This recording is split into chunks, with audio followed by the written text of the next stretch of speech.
Bonjour à toutes et à tous, bienvenue dans cette nouvelle émission d'Immédiat Politique. L'invité, on va recevoir aujourd'hui une femme exceptionnelle, c'est pas moi qui le dis, c'est même une femme d'excellence, une femme de l'impossible. Maria Lamier, bonjour. Bonjour. Vous êtes chef d'entreprise, vous avez gagné récemment un concours, vous allez nous raconter, vous avez été désignée comme une femme d'excellence, une chef d'entreprise qui a, pour des tas de raisons, et on va le voir, mérité d'être mis un peu en avant, et on avait envie de discuter avec vous. Alors peut-être repartir depuis le début parce que ça fait 20 ans, vous êtes chef d'entreprise. Vous dirigez un groupe qui s'appelle Ubique. Comment vous parlez de votre métier d'ailleurs? On dit une femme chef d'entreprise, un entrepreneur, une entrepreneuse. Comment vous vous définissez en vrai? Alors oui, maintenant il paraît que l'on peut écrire chef d'entreprise, donc avec deux F, deux FE. Donc oui, aujourd'hui je me définis comme une chef d'entreprise. Il y a 20 ans, je n'aurais pas osé l'exprimer tel quel, mais aujourd'hui, je l'assume. Oui, une entrepreneuse qui aime inventer, réinventer, innover. Servir le client, est-ce que vous avez, dans un groupe, 3 entreprises, 3 marques différentes? C'est toujours autour des métiers du service et du nettoyage, c'est ça? Alors oui, en effet, comme je suis tout le temps en train d'entreprendre, donc j'ai décidé à un moment donné d'avoir un dénominateur commun qui est une holding qui s'appelle Ubique, qui vient de l'ubiquité. Le nom de pouvoir être de partout en même temps. Donc le rêve de tout entrepreneur. Le rêve de tout entrepreneur. Et qui permet en effet de faire le lien avec toutes les activités que j'ai reprises ou créées, qui sont autour des métiers du service. Donc HTP Centrest, spécialisé dans le nettoyage des graffitis. L'entreprise Asada, qui est spécialisée dans la peinture de mobilier urbain et la peinture seconde œuvre. Urbatech, qui est spécialisé dans la vente de produits anti-graffiti, anti-Covid pour les collectivités locales, et Line-Up, un centre de formation qui permet en effet de former nos salariés sur l'ensemble de ces activités. Alors on va en parler parce qu'effectivement, c'est des métiers qui sont souvent peu valorisés, peu reconnus. Ici, à Immédiat Politique, on est au cœur des territoires et de la proximité. Vous avez fait aussi le choix à la fois d'avoir des clients publics, des collectivités, mais aussi d'être installé au cœur de la cité, puisque pour ceux qui connaissent l'agglomération lyonnaise, vous êtes à Vaux-en-Velin, dans le quartier du Mas du Taureau, qui est un quartier qui pendant longtemps a été à la fois en zone franche, etc. Pourquoi est-ce que vous avez fait ce choix? Qu'est-ce qui vous a donné l'envie de vous installer là? Alors d'abord mon histoire, puisque en effet il faut savoir qu'il y a plus de 20 ans, moi aussi j'ai été à l'école et lorsque je suis sortie avec un bac+2 en poche, je n'ai pas pu trouver rapidement un emploi, et c'est grâce à un dispositif qui s'appelle la zone franche qu'une première entreprise m'a embauchée, une entreprise d'espace vert qui s'appelle toujours Tarvel, et qui m'a donné ma chance pour la première fois. Donc au bout de 2 ans, cette entreprise qui m'avait embauchée comme commerciale dans le nettoyage des graffitis a fait aussi le travail d'accompagnement et m'a aidé à créer mon entreprise, ma première entreprise dans le nettoyage de graffitis. Donc naturellement, j'ai voulu rendre, en effet, c'était ce premier, on va dire, cette évidence cette chance qui m'avait donné en effet et un premier emploi et la possibilité de créer mon entreprise. Et donc j'ai dupliqué finalement ce beau modèle, on va dire, économique. Ce qui explique que d'ailleurs vous êtes toujours sensible, parce qu'il y a des points communs. On le disait tout à l'heure, ce sont des métiers qui sont peu attractifs, généralement avec des populations qui n'ont pas ou peu de diplômes, issus des quartiers populaires. Donc en fait, c'est à la fois la main-d'œuvre de vos quartiers que vous avez décidé de former, et vous êtes très sensible à cette diversité sous toutes ses formes d'ailleurs. Alors oui, en effet, assez rapidement, j'ai tout de suite compris qu'il était très difficile dans ces métiers d'embaucher rapidement et de former. Donc c'est vrai que les métiers, c'est ce qu'on appelle les métiers peu attractifs, dits à caractère pénible. Et bien assez rapidement, et ça a été aussi mon parcours, c'est vrai que dans les quartiers, vous allez aussi trouver beaucoup de personnes qui, ce qu'on appelle les touche-à-tout, qui font plusieurs métiers et qui en effet est un atout pour des entreprises comme la mienne, puisque voilà, le nettoyage urbain fait appel à des compétences multiples. Donc le fait d'être au cœur des quartiers permettait d'être en effet au cœur du recrutement. Et d'une population qui avait du coup besoin de travailler. Qui avait besoin de travailler. Que vous formez, mais que vous aidez aussi à grandir, c'est-à-dire à acquérir des compétences pour progresser, parce qu'il y a aussi cette notion de progression. En effet, aujourd'hui, une entreprise comme la mienne dans le service, aujourd'hui, ce dont on attend, c'est des gens qui ont envie, des gens motivés. Et c'est vrai que ces personnes qui viennent des quartiers sans qualification ont envie, malgré tout, de s'en sortir. Donc c'est vrai qu'aujourd'hui, dans une entreprise, qui va compter, avant tout, c'est le savoir-être. Et le savoir-être, la motivation, fait partie intégrante des clés de réussite, d'intégration dans une entreprise. Donc la diversité, pour moi, était évidente. Des diversités, on a parlé des quartiers, mais c'est la diversité aussi des parcours. C'est-à-dire que aujourd'hui, quelqu'un qui a été chauffeur poids lourd, par exemple, qui a été dans le métier des espaces verts, peut très bien demain changer de métier. Et c'est dans cela que la diversité est intéressante. Du moment qu'on a l'envie, etc. Et c'est quelque chose auquel vous êtes sensible, parce que ça vous rappelait aussi certainement à la fois une diversité de parcours, une diversité des talents, des origines. Vous avez grandi, je crois, à La Duchère. Vous avez des origines diverses et multiples dans votre famille. Je crois que votre maman était d'origine algérienne. Donc, vous avez connu aussi un peu... Est-ce que ça... Oui, j'imagine, ça a changé depuis 25-30 ans. Alors oui, c'est vrai que la diversité, elle est dans mon ADN. Donc, en étant venue par l'immigration, j'ai grandi, bien sûr, dans les quartiers de La Duchère, avec des Espagnols, des Italiens, des Africains. Et pour nous, c'était une évidence. On s'est nourri de ce melting pot qui, à un moment donné, nous a construit. Donc pour nous, qui avons grandi, les personnes qui ont grandi dans les quartiers, on ne voit pas autrement dans l'entrepreneuriat que de l'intégrer, on va dire, dans notre fonds de commerce et dans notre quotidien. C'est aussi une manière de donner peut-être la véritable image ou une autre image de ces quartiers qui sont souvent un peu décriés, un peu dévalorisés, où il y a certes des difficultés, mais il y a aussi beaucoup de talent, beaucoup d'envie et beaucoup d'énergie. C'est là où fait partie mes combats, d'avoir envie de changer l'image des quartiers. C'est quand on y a grandi, quand on a évolué, quand on a connu la solidarité dans les quartiers.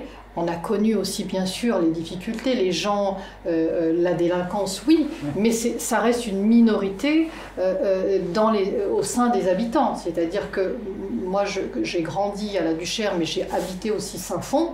Je connais Vaux-en-Velin et Calmont maintenant depuis 20 ans. Il se passe plus de choses bien que pas bien. Donc c'était ça aussi le signe de s'installer en zone franche et de cultiver cette diversité, c'est dire mais regardez ce qui se passe de bien quand on l'intègre à part entière dans son entreprise. Et c'est l'esprit aussi d'Immédiat Politique, c'est ces gens qui font dans les quartiers des choses bien et positives. Alors vous avez innové, c'est un mot que vous aimez bien, vous avez aussi poussé la logique assez loin. Et c'est comme ça que vous avez, j'allais dire, franchi les étapes, vous avez obtenu un label de la diversité, mis en place un certain nombre de processus, ce qui fait que vous avez été remarqué progressivement et vous avez été élu lauréate, enfin vous avez participé à beaucoup de concours de chefs d'entreprise, un peu bon gré mal gré, c'est-à-dire que ça vous est tombé dessus, on est un peu venu vous chercher, etc. Et vous avez gagné plusieurs prix. Alors un prix assez incroyable, je crois que c'était le prix de la femme de l'impossible. Ça veut dire quoi? Qu'est-ce qu'on récompensait quand on récompense la femme de l'impossible?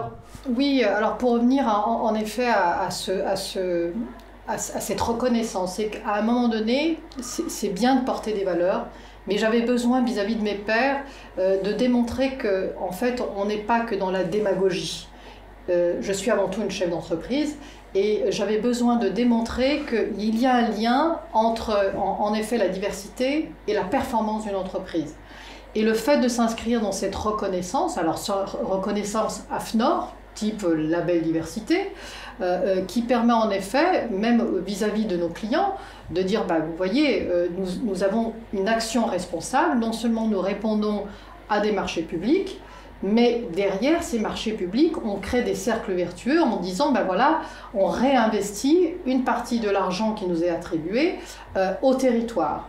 Et il nous paraît évident que dans le service, redistribuer l'argent au territoire, c'est aller embaucher des personnes qui sont éloignées de l'emploi.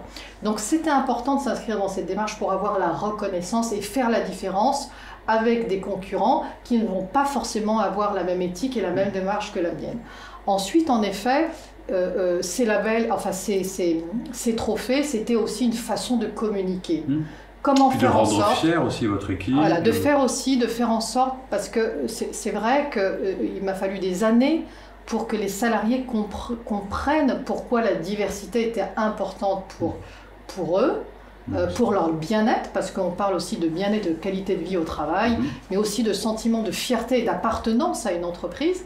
On a parlé d'attractivité et c'était aussi pour moi une façon de fidéliser mes salariés pour qu'ils restent dans l'entreprise. Un cercle vertueux. Un cercle vertueux, c'est tellement difficile d'attirer, de recruter, de former des gens et c'était une survie de l'entreprise de faire en sorte que mes salariés restent chez nous après tout ce travail. Donc c'est vrai que j'ai commencé à parler un peu comme ici, de ma démarche. Et c'est là où on m'a dit, mais Maria, on aimerait bien que tu postules, il y a des trophées. C'est quand même particulier, c'est vraiment c'est bien particulier. ce que tu fais, Je ne voulais pas le faire, mais je trouvais que c'était important de faire savoir, et grâce à notamment le trophée des femmes de l'impossible, ça a permis en effet de mettre en lumière mes actions et mes combats. Et d'aider aussi dans vos combats, parce que je disais que vous avez mis en place plein de systèmes, vous avez créé une association qui s'appelle 10 pour 10, qui met, j'allais dire, en avant tous ces principes de solidarité, d'éthique, de diversité.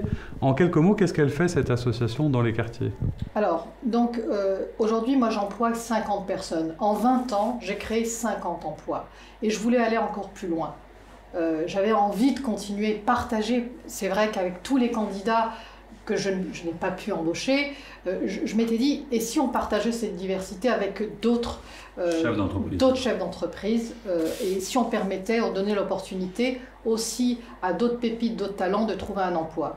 Donc, en fait, j'ai été, à un moment donné, la mairie de Vaux-en-Velin m'a demandé de m'investir sur le territoire en tant que vice-présidente dans un club de handball féminin. Donc j'ai accepté de m'occuper d'une commission qui s'appelle l'insertion par le sport. Et c'est vrai qu'en observant ce club, la SUL handball féminin, ainsi que les bénévoles, je me suis dit que c'était pas inintéressant de créer en fait une action qui porterait sur l'engagement associatif. Et c'est là où j'ai contacté 10 chefs d'entreprise, donc 10 pour 10, 10 chefs d'entreprise qui partagent les mêmes valeurs que les miennes sur le territoire pour créer 10 emplois.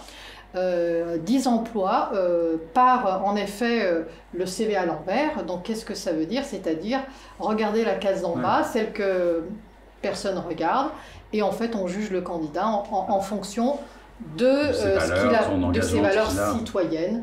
C'est-à-dire si on a été bénévole, encadrant, sportif, ou si on a... Du temps qu'ils ont donné aux autres et à la cité quelque part. Exactement. Et c'est ça aussi le bénévolat. C'est le bénévolat et l'engagement associatif. Et là aussi, c'était aussi une façon de créer des cercles vertueux autour de l'emploi, mais aussi aider les clubs sportifs à un moment donné qui cherchent des sponsors et des soutiens, de dire mais si on n'allait pas séduire les chefs d'entreprise autrement que par l'argent. En montrant qu'il y a des compétences. Alors c'est vrai que vous parliez partenariat, bénévolat, etc., chef d'entreprise.